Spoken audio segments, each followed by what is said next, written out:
Hi everybody, so we're going to start by casting on. So I've got my needles and I've got some yarn. It is not quite the right yarn for this size needles, but the needles are this big because, frankly, that allows me to show this better. So we're going to cast on a little bit. This is a long tail cast on, so I'm just going to get a little bit of yarn. We're going to cast on not a lot, and I'm going to make a slip knot. So make a loop, pull a loop through it so that you've got a slip knot here. And this is how my grandma taught me to cast on when I was little, casting on to 2 needles at once, because that guarantees that your cast on is loose enough to be able to then pull one needle out and have space to actually knit. So we've got 2 ends of yarn. We've got this end, which is going to my ball, and we've got this end, which, as you can see, is the tail.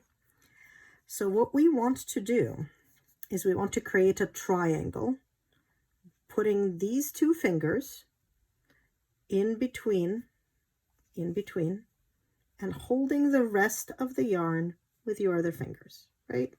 This is what this looks like. And then you widen the gap between your thumb and your finger until you have what looks like, well, a diamond, really, more than a triangle.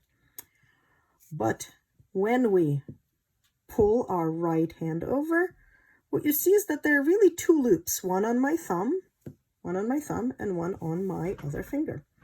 And I'm going to use those loops. So I'm going to go into the thumb loop from the bottom, and I'm going to go into the other loop from the top, and I'm going to come out of the thumb loop, and I'm going to let go with my thumb, and I'm going to pull. And I'm using my thumb to help pull here, but there are now 2 stitches on my needle. And I'm going to do this a few more times. So in from the bottom for the thumb loop, in from the top for the finger loop, out of the thumb loop, and drop the thumb, and just kind of pull it so that you now have 3 stitches on there. And just kind of adjust, make sure everything works, and pick it up again. So this is 3 stitches. I'm going to do this until there's about 10 stitches on there. So 4,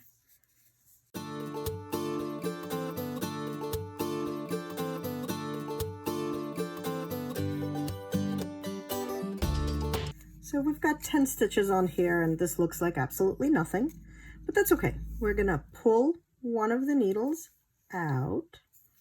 So now we've got these 10 stitches on here, and they're pretty loose, and that's really what we wanted. So we are going to start knitting. This end is extra. It's for weaving in later. We're just gonna let it hang out. This is our working yarn. This is what we are going to work with. So this kind of knitting is known as continental knitting because it was done on the continent as opposed to the English knitting, which was done in England. English knitting is what is primarily practiced in the United States. Continental knitting is sometimes referred to as left-handed knitting and taught to left-handed folks. It is the only way I know how to knit. I am from Russia. My grandma taught me we do continental knitting. Well, we do a reverse Eastern cross knitting, but let's not even talk about that. It's continental knitting. So what that means is that you carry the working yarn in your left hand. So I am going to take my yarn. This is my working yarn. I'm going to do what I was doing when I was casting on, as you can remember. I'm going to use these 3 fingers to kind of hold it loosely. I'm going to use this finger to guide the yarn. And as you can see over here, hopefully, the yarn is really kind of stuck between the needle and my fingers, and that's where I want it. This needle is free, and it's in my right hand. And this end, like I said, is just hanging out. So I'm going to move my stitches to the ends, and I'm going to hold on to this because it's the first stitch. put the needle in knitwise, so from the left side of the loop to the right side of the loop. And then I'm going to pick up my yarn in the center there, pick up my yarn and pull it through. And it's a little weird because it's the first stitch. I'm just gonna tighten it down here. But realistically, that's all I'm doing. Let me make sure I'm holding this where you can see. Put the needle through, pick up the yarn, scoop, and pull that yarn through right there. And then drop the stitch that was on the left hand needle.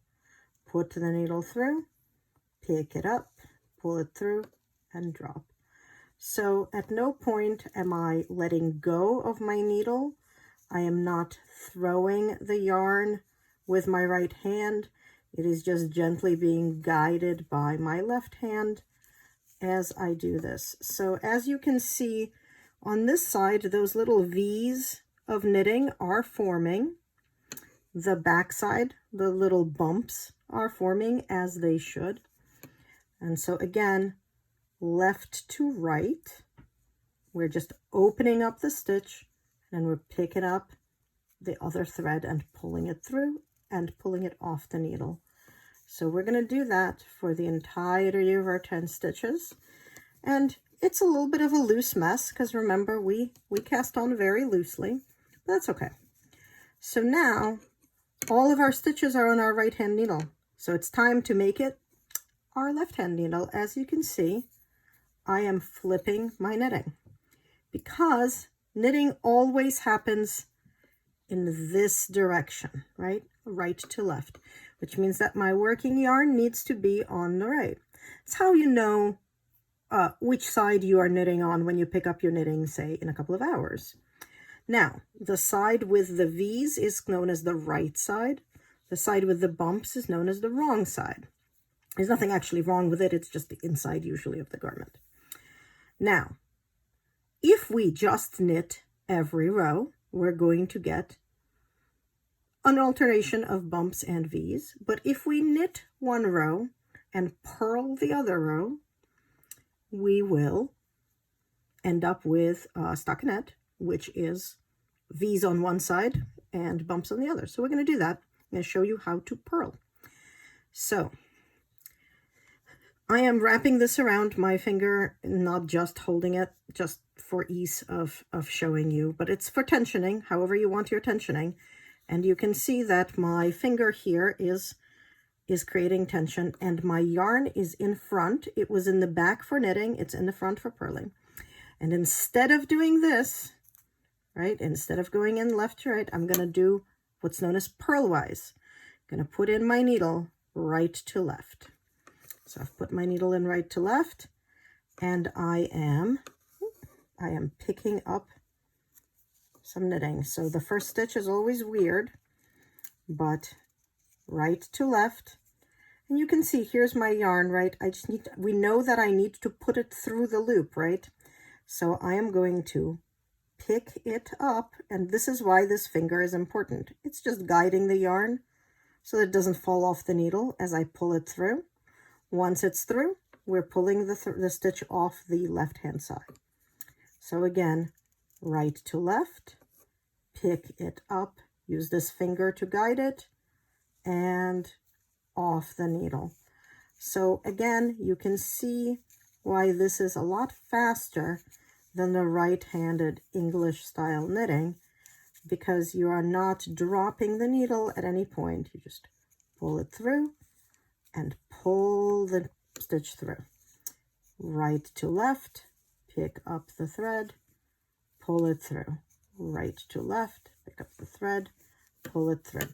So what you can see is that we now have a second row of bumps.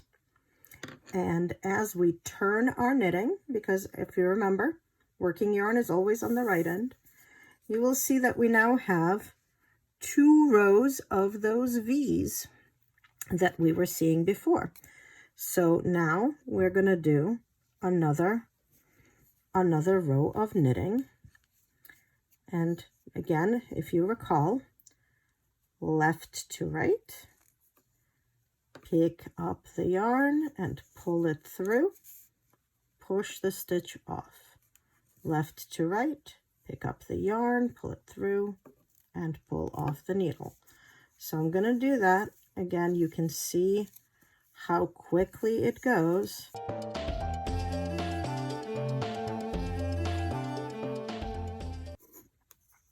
Again, so now we've made a third row of V's, and on the back we've created a third row of bumps. So right side has the V's, left hand has the bumps, and we just did knits and purls. That is basically how you do it. Thanks all.